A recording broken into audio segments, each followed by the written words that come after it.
इस परंपरा में महिलाओं की देवताओं से शादी कराई जाती है। फिर पुरोहित और ऊंची जाति के लोग उनसे संबंध बनाते हैं। इनके बच्चों के पिता का नाम नहीं होता। मजबूरन ये वेश्यावृत्ति और भीख मांगकर जिंदगी जीती हैं। देखिए दैनिक भास्कर की खास सीरीज पंथ में।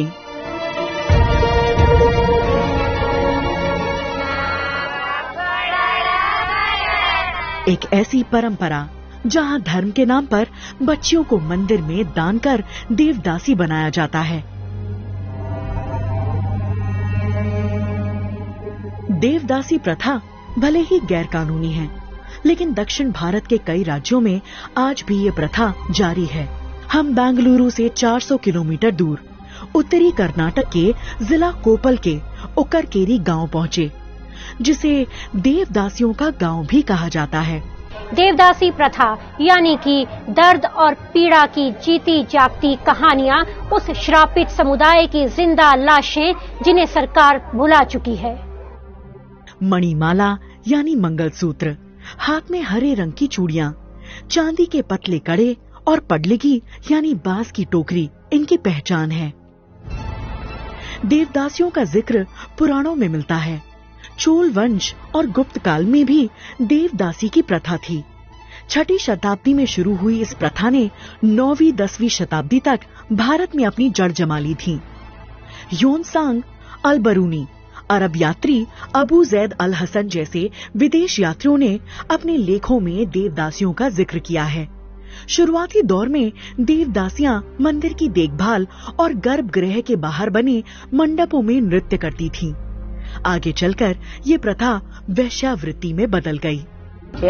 ऊंची जाति के मर्द हमारे साथ जब तक चाहें शारीरिक संबंध बनाते हैं। एक बार हम प्रेग्नेंट हुए कि दोबारा वो अपनी शक्ल नहीं दिखाते। हमारी किस्मत खराब है कि हम इसे शोषण भी नहीं कह सकते हैं। देवदासी महिलाएं शूद्र होती हैं। ऊंची जाति के लोग संकट आने का डर बताकर दलित परिवार की लड़कियों को देवदासी बनाते रहे हैं। मैं और मेरी बेटी दोनों ही देवदासी हैं। इसकी दिमागी हालत ठीक नहीं है। इसके साथ कौन रहेगा? इसलिए मेरी बेटी देवदासी बना दी गई। कम से कम भीख मांगकर जिंदगी तो जी सकेगी। देवदासियों के बच्चों को पिता का नाम नहीं मिलता। ये केवल अपनी माँ के सहारे जिंदगी काटते हैं। बाप ये कौन बोलता? हमको नहीं देखने को नहीं है। किन बाप बोलते? यही हमारे बाप नहीं बोलना चाहिए। नहीं। देवदासी बनने की कोई उम्र तय नहीं होती है। देवदासी बनने के लिए कुछ रीति रिवाज निभाए जाते हैं।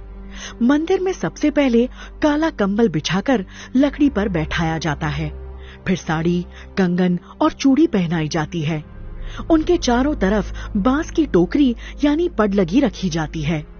फिर 5 देवदासियां हुदो हुदो मंत्र का जाप करते हुए माथे पर आड़ा सिंदूर लगाकर मणिमाला यानी मंगलसूत्र पहनाती हैं, जिसके बाद 5 घरों से भीख मांगकर लानी होती है।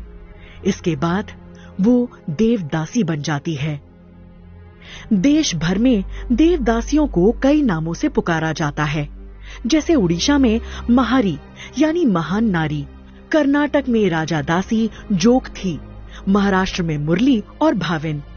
वहीं स्थानीय देवियां यल्लमा, होलगैमा और होसुरमा के नाम पर दलित महिलाओं को देवदासी बनाया जाता है।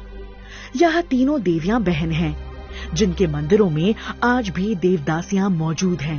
तो इनका कहना है बसम्मा का कि ये अभी 3 साल पहले देवदासी बनी है। तो बसम्मा की जो बात है वो सरकार के दावों की पूरी तरह से पोल खोल रही है।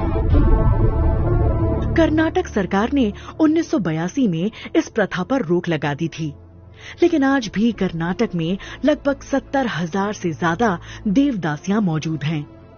और सरकार से इनको खाली 1500 रुपया पेंशन मिलती है। आजकल 1500 रुपया में इनके गुजारा चलना बहुत मुश्किल है। और इनका जो लड़के लोग हैं इनको अलग से ही देखते हैं। इनकी बहुत कठिन परिस्थिति में ये जीवन चला रहे हैं। पूर्णिमा की रात देवदासियां देवियों को खुश करने के लिए सालों से मंदिर में पूजा पाठ की रस्में निभाती आ रही हैं। गोद में बच्चे लिए लोगों की खुशियों की दुआएं देती ये देवदासियां खुद के जीवन में खुशियों से दूर हैं।